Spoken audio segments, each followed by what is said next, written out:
Hi, welcome to CoinSpice Live. I'm your host, Peter Ryan. We've got a great show for tonight. We are talking to Paul Sztorc, the chief scientist at Truthcoin, about the theory of memes. And if you thought memes were just about Pepes and Wojaks, got another thing coming. Then we got Mike in space doing what he always does, giving us that reliable, that necessary daily mempool report. So he dutifully reports in and gives us those details. We also have some great announcements of product launches, new things that are going on at CoinSpice, as well as what you folks got to say. We have the chat over there. People are chatting away, getting things off. Throw some peppers in there, make yourself heard. We also have the tip jar going on over here. If you want to actually use Bitcoin, you can go in the description, hit the link. You can also find the link right below me there.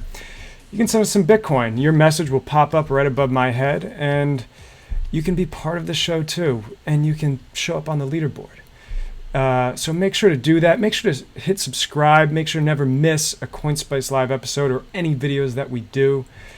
Because why would you want to miss anything? Make sure to go to our website, hit everything that you need to follow us on Twitter, on Instagram, on Telegram, and our brand new email newsletter. You don't want to miss that. So we got some great stuff coming up. We're going to start right off with talking about Hong Kong and how crypto worked its way into that. So let's cut to what some Hong Kongers think about what's going on.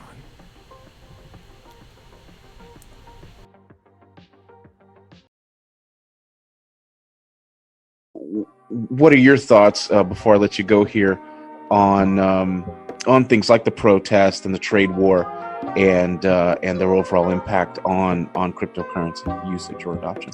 I feel like China has been a big part of cryptocurrency, for a long time. If not, it's probably like a huge portion of the entire, cryptocurrency economy. The reason for that is very simple. I mean, because the Chinese, when they make the money or they have the money, they want to be free, right? And obviously China wants to not have that money, they want to track that money and not have that money leave the country, right? So ultimately, whatever China does, and they've tried to do a lot of things to Bitcoin remains like a huge, highly desirable asset in China because it can be used to avoid the Chinese government basically.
Sorry about that.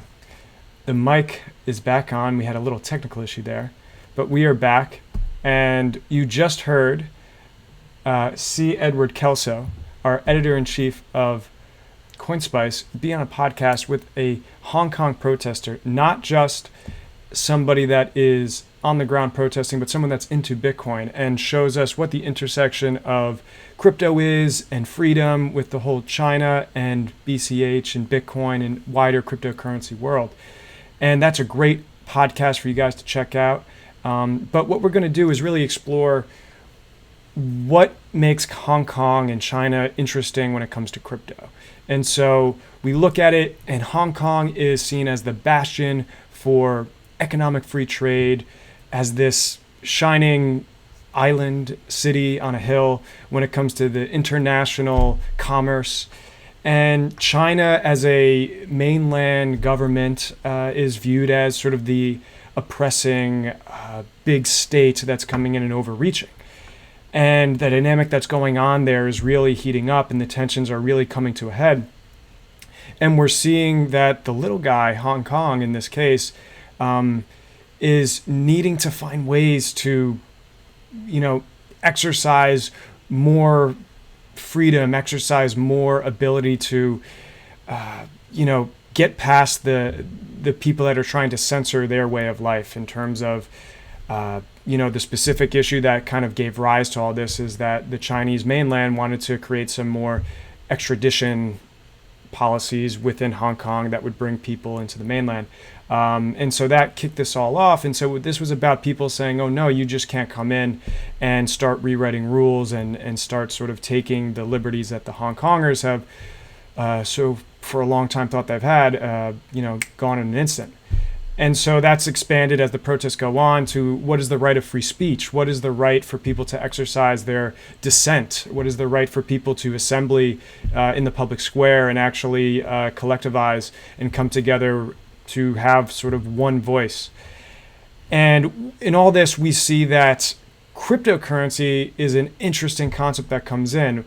One notable example was that people were not using their digital traditional payment processors in Hong Kong, or for that matter, mechanisms to interact with the transportation system. So there was a story that came out about how Hong Kongers weren't using their digital payment system with the subway because they didn't want their identities linked to their transportation pathways, because then it would indicate on this day and this time you were traveling to these places, and thus we can put together from a government overseer monitoring all this data that you were probably a protester and we should probably, investigate you.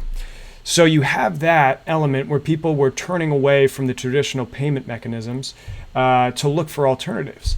And while cryptocurrency wasn't a way that they could directly, forego that and substitute, it does present an ability for people to actually come in and say, we don't actually need to use the trad systems. We can use these alternatives that the government really can't control one way or the other what we do with it. They can't just shut our account down. They can't just say, because you're a protester, you can no longer transact. And for that matter, if certain privacy precautions are taken, they can't actually track, what you're doing. So this is where crypto comes in, and the general ethos of crypto too, outside of these specific examples, where crypto is about freedom, crypto is about censorship resistance, about being able to, exercise your, right to money, right to transact. And so when we look at Hong Kong as a wider touchstone for how we should be thinking about cryptocurrency, we should think about it in terms of, this is where the front lines of cryptocurrency is. It's not institutional. It's not Silicon Valley. It is not any of these places in New York on Wall Street where we need to somehow convince these existing players that wrecked us during the '08 crisis that, they're going to now pile into Bitcoin and those are going to be the saviors. The front lines of crypto, where it really matters, it's Hong Kong. It's the people with umbrellas. It's the people with face masks. The people getting tear gassed. It's also the people that are in Venezuela that are getting their lights shut out right now. These are the places where crypto matters. And if crypto can come in and actually help these people and actually make a difference, that's why we're all here, and that's why we all get out of bed in the morning. And so now I want to turn to a specific example of how cryptocurrency really came in to make a difference. And right now I have a Forbes article written by Roger Huang where he talks about how Bitcoin Cash was used to actually help protesters in various ways. So we had some recent protests going on, a lot of people coming out, getting out there, seeing what's going on, and a very generous response happened where company called Genesis Block coordinated some action that provided Hong Konger protesters with water bottles and umbrellas And umbrellas are important because they're actually the symbol of sort of another wider protest movement that was going on. So the umbrella symbol is very important. And those were funded by international Bitcoin Cash donations. And what was actually really cool, as much as sort of crowdsourcing payments to distribute water bottles and umbrellas out to people was very valuable, at the same time, this was the really cool part. The bottles had a QR code that allowed recipients to donate more Bitcoin Cash in order to fund further supplies for peaceful protesters. So you can see here's an image of the water bottle. You can see a QR code there, donate BCH. This is how cryptocurrencies were meant to be used. This is exactly, how it should be done. People are on the ground, they're drinking water, they're rubbing tear gas out of their eyes, and they see that this water bottle was provided for them. They can scan that QR code when they're done. They can actually help keep that feedback loop going to help crowdsource more and more donations in so that more of these water bottles can actually get out there for the next day of protesting to help the next protester. So this is really cool that we actually see this on the ground, that people are actually getting direct value. As we continue down this article, they reference some data. They talk about Bitcoin ATMs, crypto ATMs, what actually happened there. What was interesting was actual on-the-ground ATM usage didn't actually pick up. It actually declined a bit during all these protests. But what did happen was exchanges that were online actually, like Tidebit here, they showed premiums for Hong Kong dollars when people were buying. So this actually did show in some vector an increase in cryptocurrency interest. But again, while there's sort of countervailing forces of, there were sort of a downtick in the ATMs, but an uptick in sort of these online purchases here. Again, what really matters is, well, were people actually using this and what were they using it for?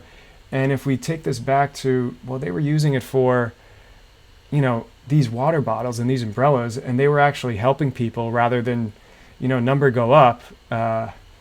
This is what matters. And so I hope people check this article out. I hope people check out the wider movement that's going on in Hong Kong. And if you're feeling up to it, maybe throw a little Bitcoin Cash to these people to make sure that they can feel a lot better. On top of that, we referenced at the start of the show a podcast, a scene from that podcast with C. Edward Kelso, our editor-in-chief. He's running this podcast over here on CoinSpice. He sat down with a Hong Kong Bitcoiner to talk about all things that are going on with the protests and the intersection of cryptocurrency. Definitely check that out. It's a long, in-depth look into what's going on. Great show. Definitely check it out. And now, returning. So that's what's going on in Hong Kong, guys.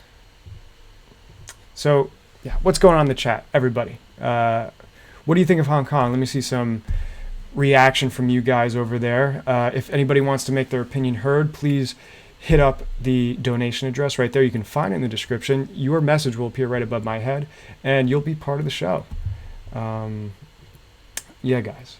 So, on top of that, I want to recommend everybody check out a lot of cool things that CoinSpice has going on. We're going to cut to a quick commercial break, then be back with some more of our segments, and then I'm going to tell you a little bit more about those promotions. So sit right there, and I'll be right back.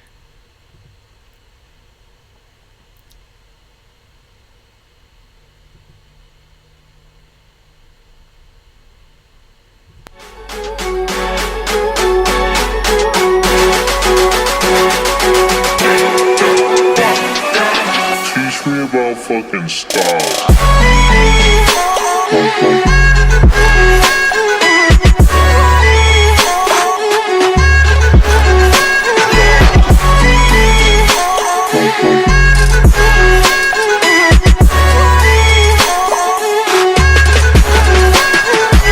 Teach me about fucking style.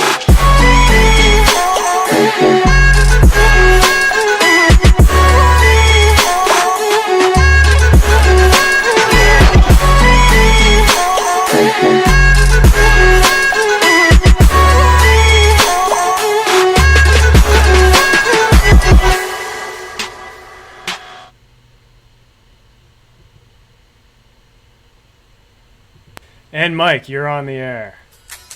Well, I don't know why I sent bits tonight. Mike, I got the feeling that something ain't take right. off your headphones. I'm so scared in case it doesn't go through. And I'm wondering what the hell I should do. Clowns to the left of me, jokers to the right. Here I am, stuck in the mempool with you. Oh, stuck in the mempool with you. Fees.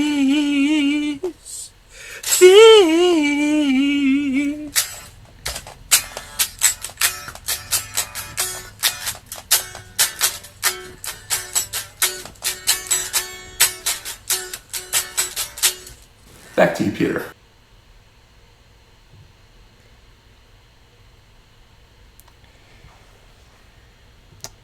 All right, thank you, Mike. Always giving us valuable information. Everybody can't get through the day without it. All right. So again, what do you guys think about the Hong Kong protest? Let me see what's going on in the chat. While you do that, I'm going to tell you about one of the commercials you just saw. CoinSpice has a new product launch. Yes, a new product launch, not just t-shirts, not just spicy memes, but some awesome socks. And we had our beautiful model debut them in that video you just saw. But they're not just female socks. We also have male version of the socks too. So don't feel that you're left out. You can get your spicy socks as well. But some of you might not have to pay for it, because guess what, guys? Guess what, guys? I'm going to give you a little scoop here. We're going to move over, and you're going to get the scoop. If you go to this tweet right here, one second. Let's zoom on in. If you go to this tweet, we got a free sock giveaway contest. But to do it, guys, you have to retweet and like this post that I'm showing you right now. You can go to our feed. You can go to our @CoinSpice Twitter. Find it. It's also going to be posted in the chat. Follow our account. We need this so we can DM you if you win. And after a few days, we will randomly choose 3 winners to get a free pair of spicy socks. The socks come in all sizes again, and they are for male and females. So if you do this, some of you, if you really want to, you can go out there, you can pay, because we accept cryptocurrency and, use cryptocurrency to your heart's desire. But you can actually get these for free and walk around and have that spicy feeling on your feet at all times. So make sure you do that. Go there, like the tweet, retweet the tweet, and make sure to follow us so we can DM you if you win, and you'll get your own pair of spicy socks. So everybody, please go and do that. Definitely check that out. And, maybe if you're out, you can pull up your pant leg, or if you're walking around barefoot, and show off that you're spicy. On top of that, guys, we also have our weekly Dankest Meme of the Week. Here's the post. You can also find it there. We're also going to throw it in the chat. Please go there, post some dank memes. The winner of that will be shown at the end of tonight's show. And, there's some stiff competition that's been going through the past weeks. You're going to have to bring your A game. Definitely go there. Whip out some MS Paint, some Adobe Photoshop, really put some muscle into it, and throw some dank memes. So everybody go do that. Go to the sock tweet. Go to the dank meme tweet. Check all those out. On top of that, guys, I'm going to give one more shill for what CoinSpice is doing. So if we can just go back quickly. We have our newsletter that brings you spicy content once a week that you can't get anywhere else in our feed, in our communications. We post exclusive content there, like from our editor-in-chief, C. Edward Kelso, his spicy take. Go to our website, jump in there, subscribe, check out all that good stuff. Please do. And you'll get a spicy email in your inbox every week. So go do that. Go hit the tweets up. Go hit up our newsletter.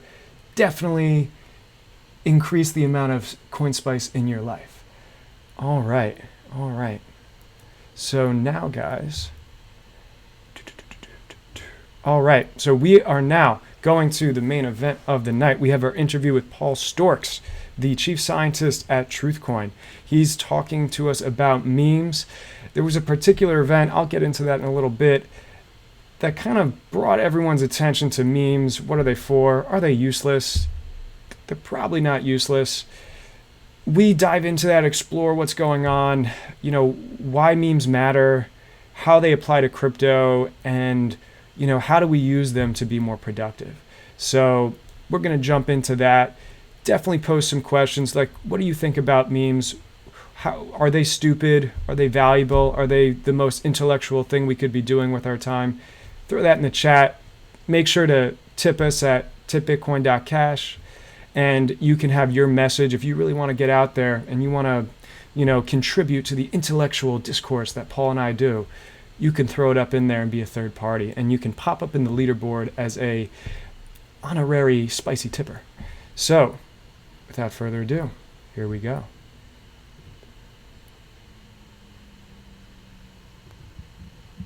Welcome. We are here with Paul Sztorc, the creator of Truthcoin, among other compelling projects. Paul, how are you doing?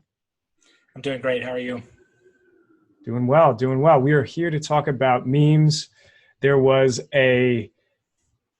quite a controversy regarding memes this past weekend. For all that don't know, there was a conference going on in the BTC community where somebody proposed that they were the master of memes, giving a presentation about it. Twitter erupted in replying to that with their own set of memes, and it cascaded into more and more debauchery, resulting in corporate boycotts and blocking and all sorts of community outrage and ostracization. So now we're here, and we're here to sort of talk about like why memes are important and why are they even more important in crypto potentially. So I want to turn the mic over to Paul here to give us, just give us a summary, your general thesis on crypto.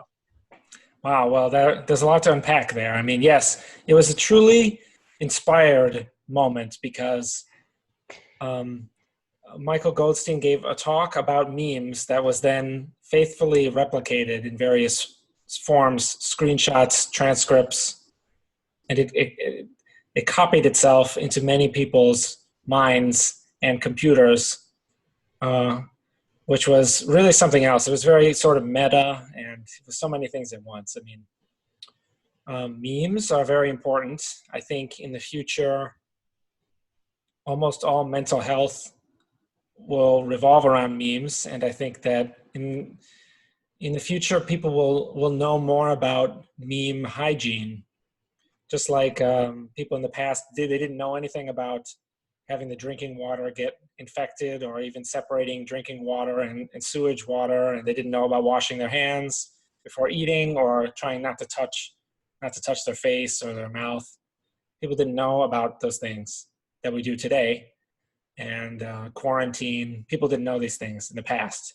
And so replicating molecules called genes or infectious diseases, those genes spread through and wreaked havoc. But today we live in a world where we mostly have the genes under control, and the genes are more under control than the memes, and we do not yet know enough about meme hygiene. So it's time for everyone to try to learn together. Great. I think certain things like mass shootings, suicide, those things can be explained completely with memes. A meme is a piece of information that replicates. So it is like a gene, but it is an idea and a sort of behavior, like doing the wave in a stadium. Now, obviously, on the internet, people have used the word meme narrowly to refer to funny images, but it's much. If you think of memes that way, I think you'll never really understand their true nature, which is extremely powerful. And then it seems with this past event, we saw not only the replicating, but the mutating, the evolving, the degenerating of memes, yes. of competing in groups and out Variants. groups coming together and cannibalizing memes and trying to use those against an enemy. So can you talk a little bit more of like how a regurgitated meme can be used against somebody that once created it? Well, yes, it's true that the memes have neither, if you were a genetic scientist and you invented a super virus, you could still, it was some kind of bioterrorism or something, you could still become infected with that virus and die. So the memes have no loyalty to anyone except themselves. They just exist to copy themselves. The influenza virus, it only exists because it can. And the reason it can exist is because it copies itself faster than the existing versions are deleted. So they have no loyalty to their author. That's just an ad hominem fallacy. So they can do whatever they want. I mean, in particular, Michael Goldstein tried to create or craft or highlight, so he tried to refine some memes. So he tried to evolve them, similar to how a genetic scientist would do something with fruit flies where they die in as many generations or something. And so he's trying to pick out a few. I think he named 3 about like number go up and Bitcoin solves this, where it's where he thought they would spread, and he wants them to spread. And while they're around, they have a certain impact on people. They change what types of things can be expressed and not expressed. So they change what's sometimes called the Overton window. If there's a big meme around saying Bitcoin solves this, it may cause some embarrassment on people who think that Bitcoin doesn't solve this or that they don't understand Bitcoin. They may just be quiet. And so, or it may have some other effect. That's just one example. People may see the Bitcoin solves this meme, and they may think that the people doing it are having fun, which makes them more likely to do it themselves, which means their friends will do it. And that way, it's very similar to doing the wave in a stadium, where the people who do it have it's a fun thing to do for most people. And then if you see it and you weren't a part of it, then you feel like you are out of the loop or that you were left out. And then the next time the wave comes around, you make sure that you do it, and then you try to get it started. What's the most prestigious thing is to be able to start the wave. People love it when they start the wave, then they think that's the most fun of all. So memes are a lot like that. I mean, that is, doing the wave in a stadium is an example of a meme. And that is a harmless one that just makes stuff more fun. But the memes, just like genes, memes come in endless variety. So some could be like HIV and they could kill you or destroy huge populations. It could be like Ebola, or some could be like the bacteria that live in your digestive system. They basically help you digest food and are totally harmless. So there's all kinds of versions, and it's very powerful. As you can see, any of this stuff is with replication. One individual person can have a huge influence, because the one person sure, you spend a lot of time when you just craft one little meme, but once it's out there, it spreads all by itself, and it locks down people's brains. They keep regurgitating this behavior over and over again, instead of other behaviors that they could do, because behavior and attention are both zero sum. If you're doing the wave, you can't be doing jumping jacks at the same time. You can only do one thing at a time. And what I find interesting, just to use that wave as a extended analogy here, is what happens when an outgroup that's on the other side of the stadium observes the wave going on authentically, and then they themselves actually mirror the wave, but they're doing it in jest. They're trying to mock the other outgroup. And then let's take this back to crypto. Like, what happens when somebody, again, cannibalizes that meme, regurgitates it, but almost uses it as now an attack vector? And ultimately, how good of an attack vector that is if it actually extends the original party's goal of perpetuating that meme. Yeah, well, the memes can only spread. Well, they all have different strategies for spreading, the same way that influenza virus spreads through the air, but other things spread. There are STDs, right? And there's stuff that spreads through water, and there's stuff that spreads through contaminated food or like weird spores or something. So the memes have all kinds of different strategies for spreading, but the fun internet memes, they're supposed to be funny. When you look at them, you're supposed to like get a laugh out of them. And then when you share them with your friends are supposed to think, oh, that guy, you know, he's so funny. He always has this great content online. I love following him on Twitter. He has great jokes. So if you could disable the meme by trying to say that actually it isn't funny and these jokes are not creative, or they're really derivative, or they're predictable. And then you could make fun of the people. You could say as if, it's sort of sarcastically, you can say as if we fell for this meme, you know, like, you know, maybe a bunch of academics at like a prestigious conference, they could like do the wave, like making fun of simpleton NFL fans or something. I don't know if that, you know, makes any sense, but something like that. They could say like, yeah, as if we would all do something that simple. And in that way, they would be showing off that they have more complicated ways of hanging out as a group, which is to throw parties and then talk endlessly about complicated things. Like, you know what I mean? Like cocktail parties. That's what academics do. They have like a conference and then they have like a little aperitif thing. But and all the gestures and you know, customs that they have to perform. Be able to talk endlessly and about interesting things, which I think a lot of people, you know, can't do. Stuff for like 4 hours in a row. Yeah. The irony is them going to you know, a football party and then being at a loss when, you know, somebody can they don't know cite statistics of a player and a team you know, to back to the 70s. What I thought you were going to say was they don't know all, you know, if you go to like a baseball game, there's like 100 call and response little things. Yeah. Like the thing about a charge, and then the everybody clap your hands and all that other stuff that you have to know, but you might not know if you don't go very often to that type of thing.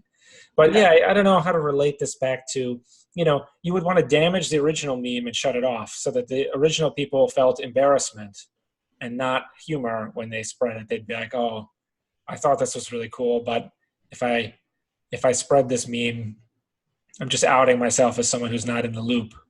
So yes.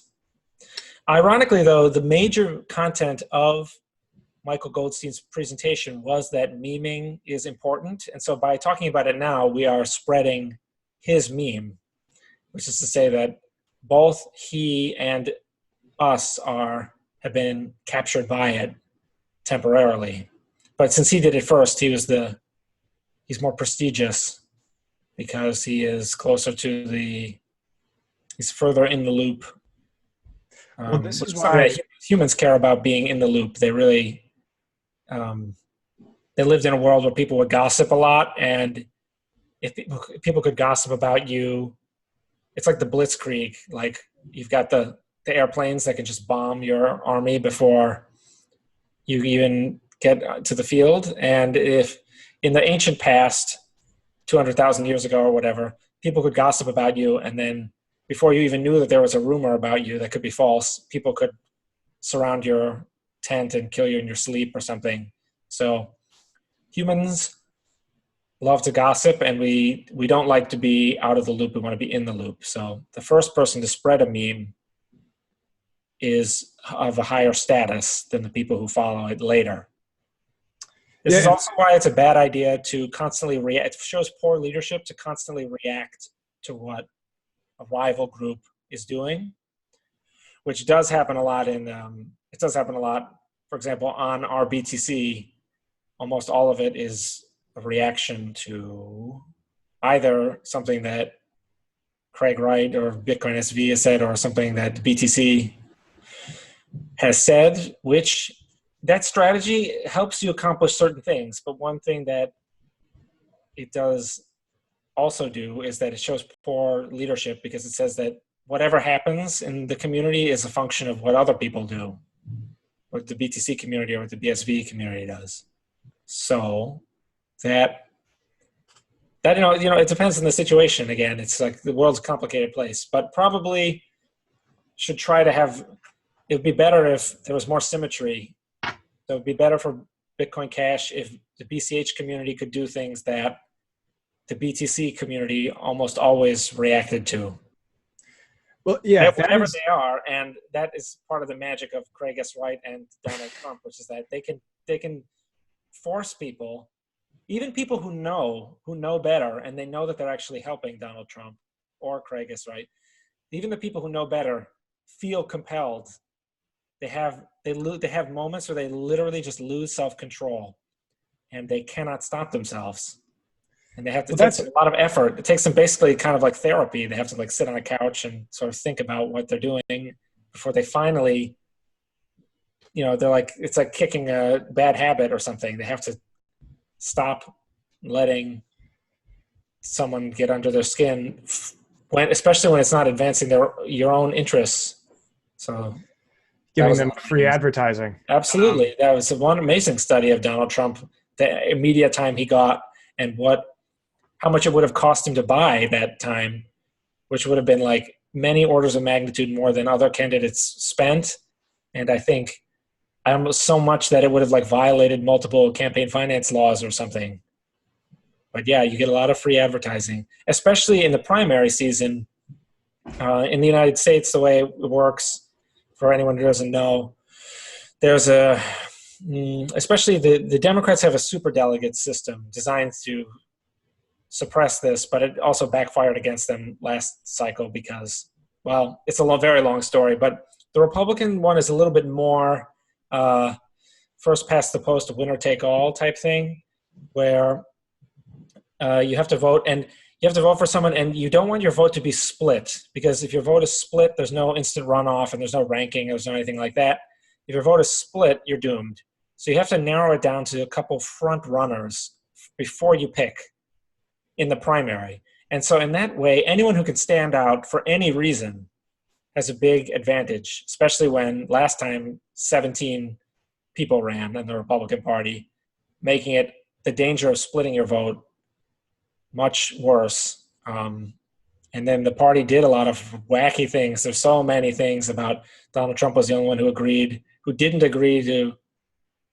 He was threatening to run as a third party, and then they were ranking the candidates so that the person with the most was in the center, and the people were near the fringes had the lowest polling numbers, which was stigmatizing them as being unelectable. So yes, a lot of crazy stuff happens, but this is a lot like that, where it's a situation where if the vote is split, this happens very often in human behavior, all kinds of things, like in the army. Imagine if your armed forces were, as Napoleon, divide and conquer, right? So if your forces were split, you would get crushed. Well, one small part would get crushed, and then the next small part would get crushed by a unified army. So this is a very general problem. Exactly. And then to wrap this back up into the crypto situation, I find it interesting that there's these power dynamics where you talk about, well, is this actually playing into the hand of the person, and the counterparty becomes a reactor and giving them what they want.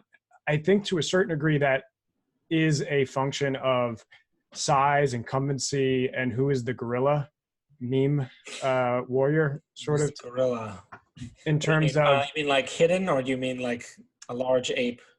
I mean let's in somewhat of a general sense, even though this isn't entirely true, the incumbent it's like a binary capture the flag or king of the hill scenario. So they have the ground. There's no more ground that they can gain. The weaker parties or the smaller parties are trying to either have them cede that ground or gain it themselves. So it always behooves the weaker parties, the smaller parties, to react, if you may call it that, or even punch up to yes, make that happen. But if the incumbent actually, whether the best strategy for them would be to ignore, but if any interaction happens, they're actually feeding the smaller party that needs that mimetic attention. Right. Nassim Taleb mentioned something about this once when he was selling his book Antifragile to like the publisher or something. And he said, what if I got into a fist fight on stage with someone on like the Today Show or something, and then it was like it would sell more books because and in marketing I think this is called congruence, which is that you find someone who's famous or someone like Oprah or something, and then you have them and then you have the brand, and then they're both drawn towards each other. So I don't know, hypothetically Oprah would become more lame and the product would become more awesome. They would they kind of have a kind of convergence. I think it's called congruence, even though it probably should be called convergence. I don't know. But yeah, that's a real idea. And there's even a phrase. What's the phrase? It was like a phrase. It's like a rising star shouldn't talk to, I don't know, a falling star or something. I don't know what the exact phrase is, but there's something like that, which is that. But yeah, you're certainly right. When a person engages with you in a certain frame, it could be as a conversation frame, which then in a conversation, people are generally equal. So it's one side versus the other side. And now you've made it two equal sides, even though by market cap, it's extremely unequal. It's like 1/20th of a side versus one side. Exactly. It's not exactly logic. It's what I'm reading this new book by one of the top guys over at Ogilvy and their behavioral science department, Roy Sutherland. The book is called, I think it's The Art of Alchemy. It's all about sort of his take on advertising, marketing, and behavioral economics. And he calls it psychologic. And it's, obviously our logical brain can't kind of process the fact that it seems like something with a market cap of 3% is somewhat on the equal footing of something with 70%. That doesn't make sense. They shouldn't be in the same ballpark. But when certain social interactions occur and certain mimetic strategies are employed, they actually become equal. And so that's sort of the psychologic, the collective imagination of humans, creating this platform for these ideas to trade. So then if you have, okay, well, there was the presentation of memes, and then there was the reaction, let's say, of the crowd coming from various altcoin communities, responding to the Maximalist Manifesto. And then there's also the reaction from them to the reaction. And so it becomes this domino effect of, well, where do you actually start the first domino? And at the same time, you could even say no one would have really paid attention too much to the presentation by Goldstein if it was not for Pierre Rochard reacting to Joshua Davis's morally ambiguous, derogatory characterization of his face. If not for that, yeah, I don't know. That joke wasn't very funny either. That's the true crime. But it would counter the point that they are the. Yeah, but I know what you mean. Well, I mean, what's this? The culture is described as a conversation that began in like the African rainforest a long time ago that is still going on, or something like that. So certainly that's the case. I thought you were going to say that no one would have paid as much attention to Michael Goldstein's presentation if it weren't so hyperbolic and kind of designed to trigger people, because it was so extreme and it used very combative language, and it was very sort of black and white. For nuanced issues, it was kind of being very bold. And that was, again, sort of part of the purpose, just to sort of craft something that would have impact on people. And so, I don't know, but definitely, as I said with Donald Trump and Craig S. Wright, it designed to get under people's skin, even to the point where it just gets under the people's skin and they just have a reaction to it, and their reaction might not even be in their own best interest. For sure, and in the interest of the meme or in the interest of something else. But what is interesting is there seems to be the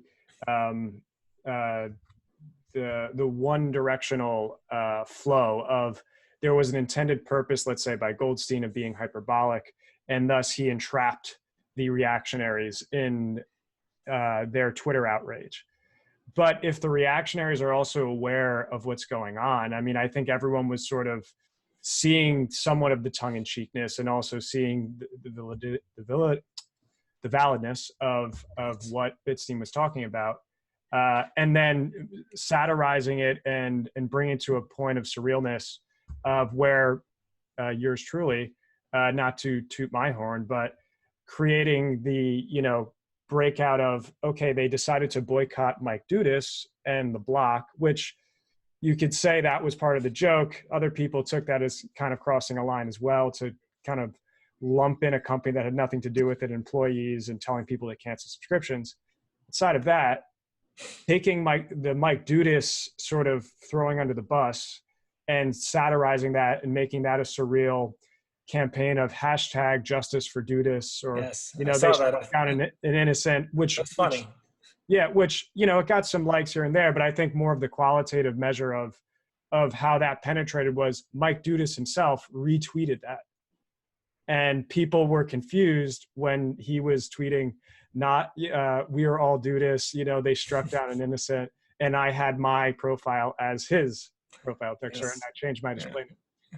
So to the degree that, That's so to the degree that we just take that and not using me as an example for myself, but just for a third party observing myself in the air, it went from Goldstein's intended to make everyone react, and then people like myself seeing it, observing it, and then twisting it even more, making it even more surreal. And I think that's almost too, going back to the Trump election, that is what the meme war was. It was people going even more surreal, even more. Yes, I agree. Make it even more indecipherable, really. Where it's the more the meta stuff. See, the problem with being meta, though, is that, as I mentioned before, it's unclear like who the real leader is. If it's all completely a reaction to something that Michael Goldstein did, then it's like he's driving the whole show, which you might not want, as when you craft your own meme. I mean, your own, I don't know, meme army or something.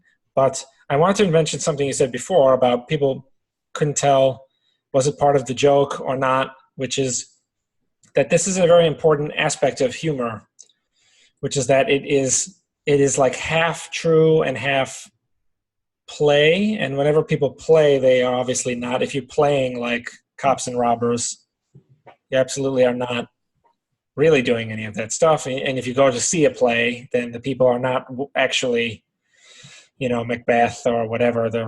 They're actors. So play is fake, but humor has a kind of involuntary truth to it. It's hard if you point out an absurdity with satire and people laugh, it reveals that it's true.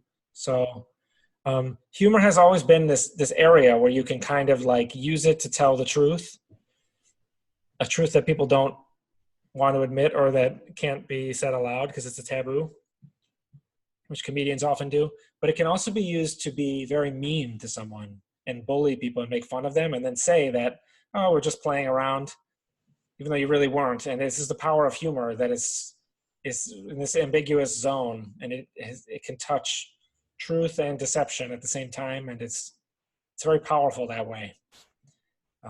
So I had to bring that up. Part of the, like, is it, sometimes you wonder, like, for a lot of this stuff that Michael Goldstein and Pierre Rochard say, you think, like, do they really believe any of this, or are they just seeing like what they can get away with, which is very much a Donald Trump maneuver, in my opinion. And I think that's a normal thing that people do, and that is a feature of our modern world, where you just want to see how many people you can like reach or persuade, or and it is sort of the post-truth concept from who's it, Scott Adams, or I guess a lot of people, but the Dilbert guy. Yeah.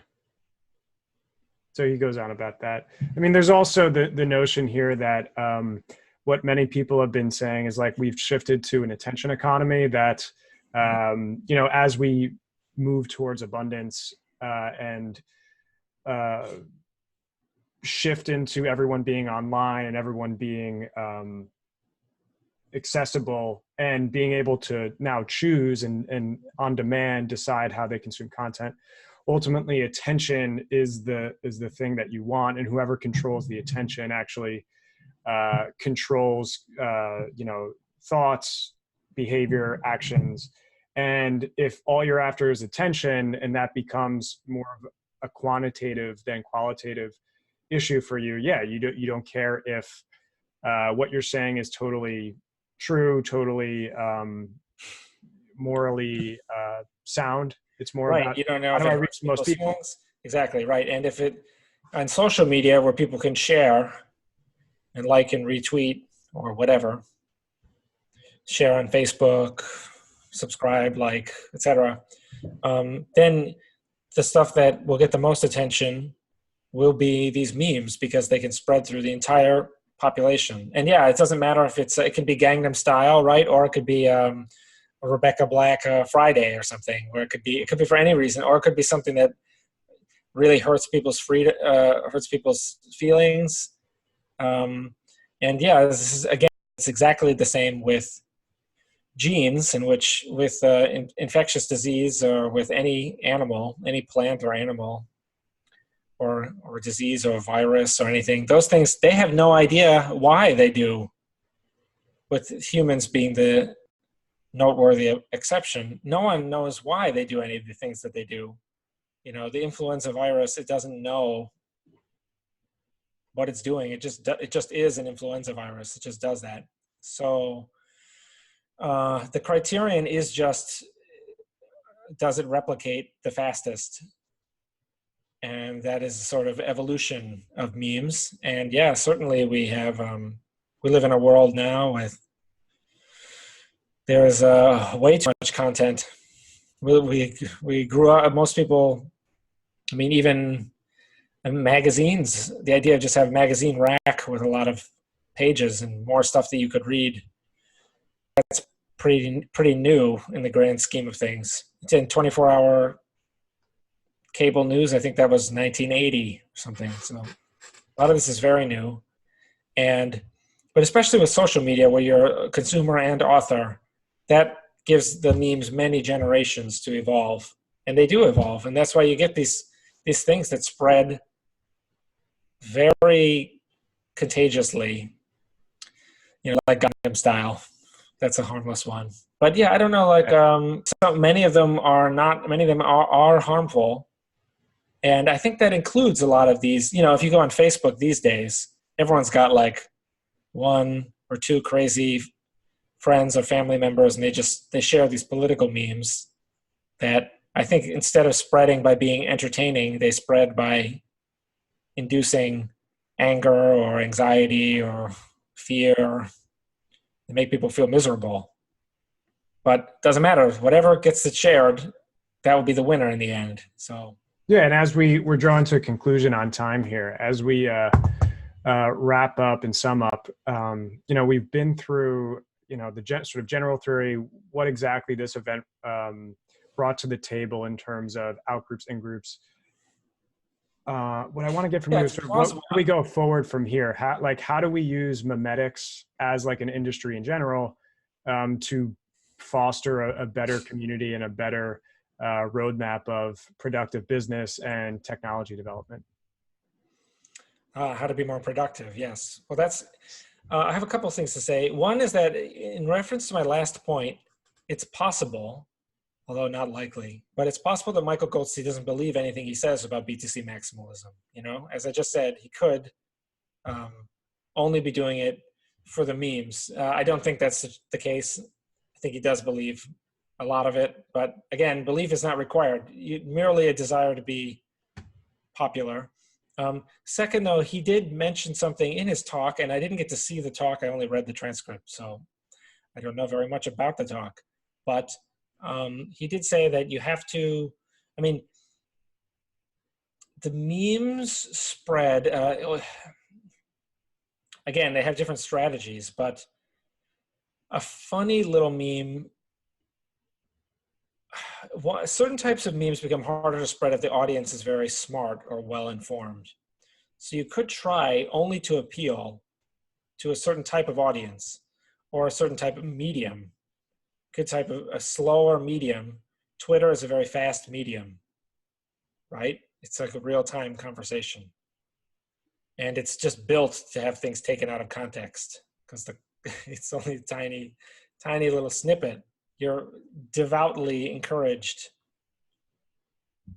to excerpt a mere 280 characters. So you could instead, as Marshall McLuhan said, the medium is the message. So you could start like a journal of Bitcoin that would be, with intense quality checking and do basic journalistic sort of integrity where you get both sides, you have both sides comment on every story whenever there's a controversy. The problem with that is it's definitely going to be boring compared to Twitter and harder to read. So it depends on what you want. If you want accurate information, one thing you could do, the best thing to do is build a world where people are punished for being wrong. Then they'll know that Twitter is good for hearing about rumors and new events and getting news, but that if they ever really want to know something, they have to investigate it themselves. Maybe read some PDFs, or books, or hear someone talk, or meet with them in person, or call them, or ask them questions. So one thing would be if there was a way to make sure that when people were wrong about something, they paid some kind of cost for that. And there are a lot of concepts for that. Prediction markets is one, but just having different markets for BTC and BCH is another, where you could say, well, if BTC people really are totally deluded, then they will bear a huge cost, because the cost will be eventually the project will collapse and the coin, which could have been worth $10,000 each, will be worth nothing instead. That's if all that's true.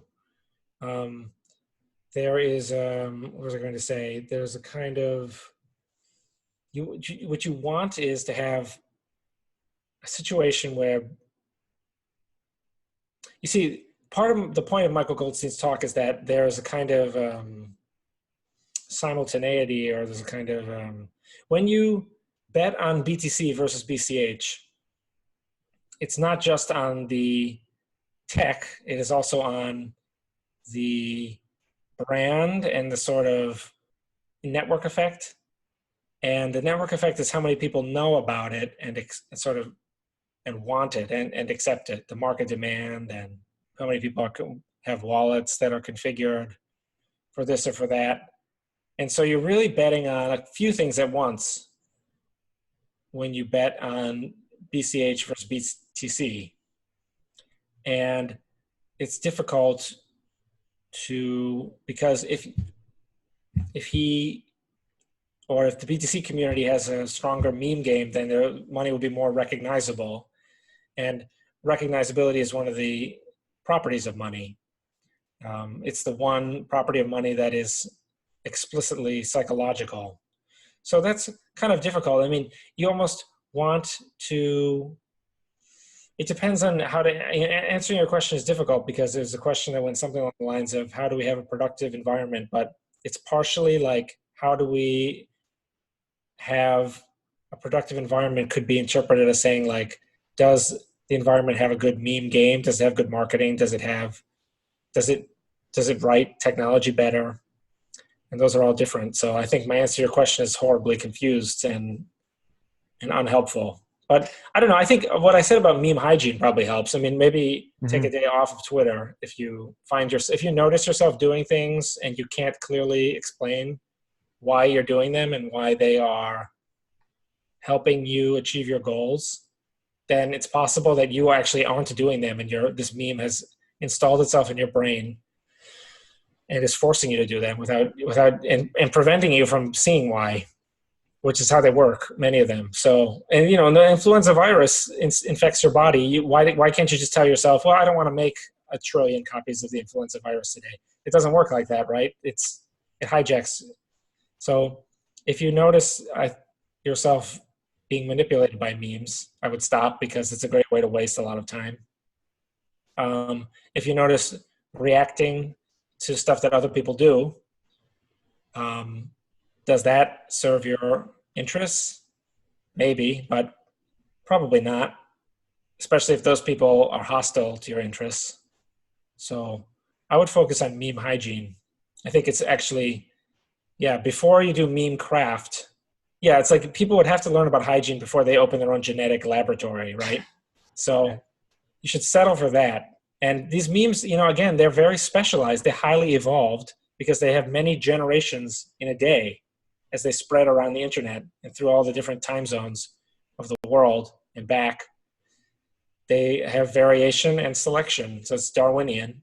So you shouldn't feel ashamed if they brainwash you, because it's a constant assault, and it is a giant, it's like everyone is linked to the same blood bank or something when you go on Twitter. So you shouldn't be surprised. You get a very highly infectious thing. I don't know. I guess that's what I would say.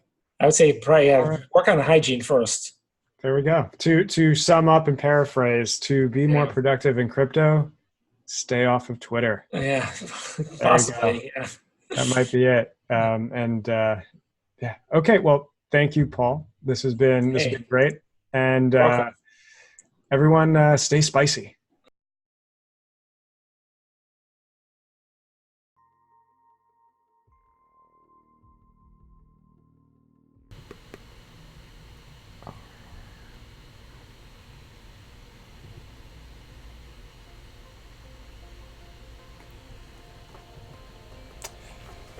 All right. We are back. That was our interview with Paul. Great guy. Great topic. Talked a lot about memes, what they mean, crypto, everything. So that was fun. I want to know what you guys think. Get in the chat. How do you think Paul nailed the meme subject? Did he unlock something that we didn't see before? Did I say something that maybe triggered something in your brain? What do you have to say? I want to know your theories on memes. Post them in the chat. Throw them on Twitter. Make sure to tag at CoinSpice, at Truthcoin, @ Peter Ryan. Let us hear your thoughts. So, on top of that, guys, we have a few more topics to wrap up here. We have, number one, the Dank Meme contest, which is Dank Meme of the Week. Go to that tweet. It's in the chat. Submit your Dank Meme, and then we'll look in a few moments who is the winner. Stiff competition, so bring your A game. On top of that, I want to turn back over to, guys, our free sock giveaway contest. Go to the tweet. Go hit like. Go hit retweet. Make sure you follow us so you can get your free pair of socks. And again, you're getting any size, small, medium, large, male, female socks. And you're just going to be feeling spicy. You're going to be feeling good. A lot of people talk about crypto merch and they don't always love wearing big, obnoxious logos when they're walking around. So this is a great way to rep your lifestyle, which is crypto, but a little bit more on the down low, a little bit more subtle. So get these socks and be part of the crypto universe. So go there, make sure you have to follow, you have to like, you have to retweet, and when we will decide, we will choose randomly from all the people that are in this list right here. And, we just had a little bump up in the retweets there when I was saying that. So make sure you do that. And we will DM you saying you are the lucky winner, and we will send you a free pair of spicy socks. So please go and do that. Great. So anyway, guys, we're going back. This is it. We're at Spicy Meme. We're at Dank Meme of the Week. So here we go. We're jumping in. All right, guys. What do you got? What do you got to work with? Last chance. I'll do one reload after this first review. So jump in there. All right. So first up, we have Vile Skrelly, also known as Coin Alchemist. We have interesting. Green coin go down, lots of orange coin go up. Interesting. This is a lot of things going on here. This is perfect. This is like a meta meme. It's meta. Very interesting. Okay. The complexity is definitely on point. Here we are. Okay, we got Mike coming in with a picture from Reformed Bitcoiner, and it's just a gaggle of maximalists. Who doesn't want to be a part of that? Come on, guys. I mean, doesn't that look attractive? Ugh. Going back down. Okay, we got Claudio Gill coming in. World population. What's going on here, buddy? World population. All. Maxes. Yeah. Ooh, okay. Okay. Simple, guys. Simple. Oh, okay. That was a nice, thought that was it, but he was directly commenting on Zach Voel, a comparison of Bitcoin and fiat ATMs. Interesting. Okay, that just gave it some bonus points for that. Anthony Banks coming in, I detect activity. Okay, this is a GIF. I don't know if this qualifies as a meme. I don't know. It's just a gorilla chewing. I don't know how it relates. Okay, I don't know. The judges will have to go back to the, the back room to decide on this GIF entry. You might be disqualified. Samuel J. Gosling. What do we got here? We got a Pepe. Oh, we got a Pepe Pepper, guys. Very, very brand appropriate. Very brand appropriate. Points on that. Okay, so we're going to do one refresh. You better have gotten in there.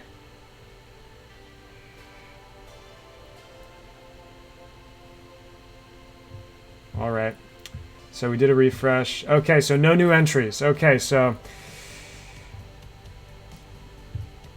who are we going with? Who are we going with? Who are we going with? Who are we going with? Okay.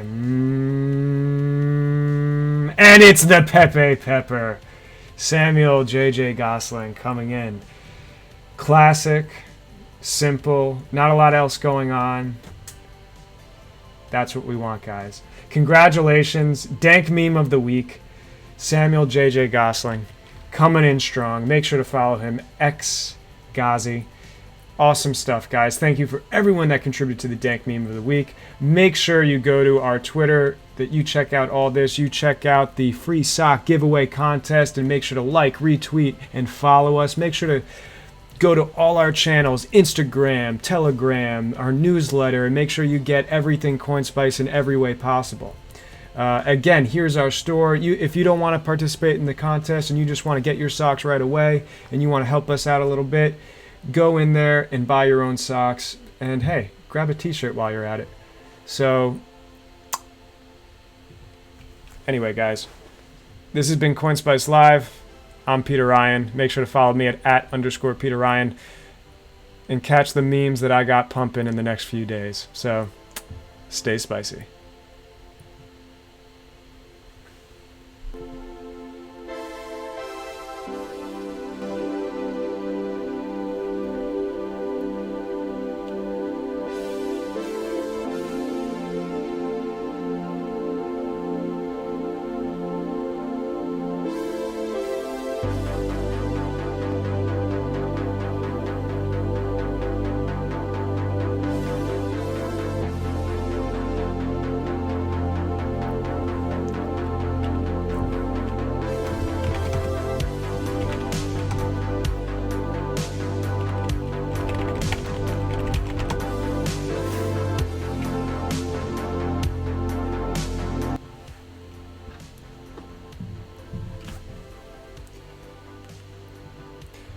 Hold on, guys. I just got word. Justin Sun is on the way, and he said he was going to interview with us. Hold on. He's coming to the phone right now. I have his assistant on right now. I thought he wasn't going to make it. I just went offline. And hold on.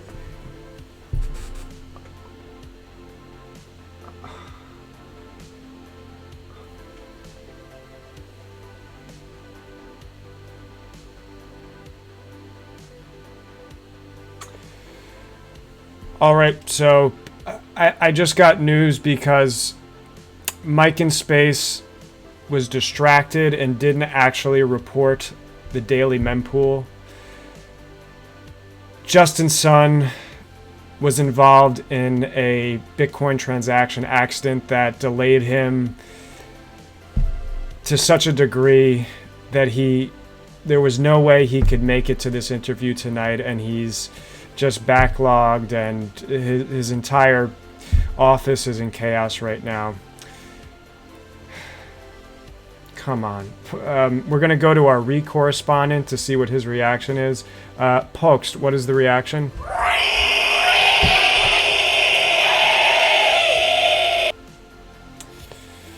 I know, I feel the same way. Mike, you got to take the headphones off. Anyway, goodbye, everybody.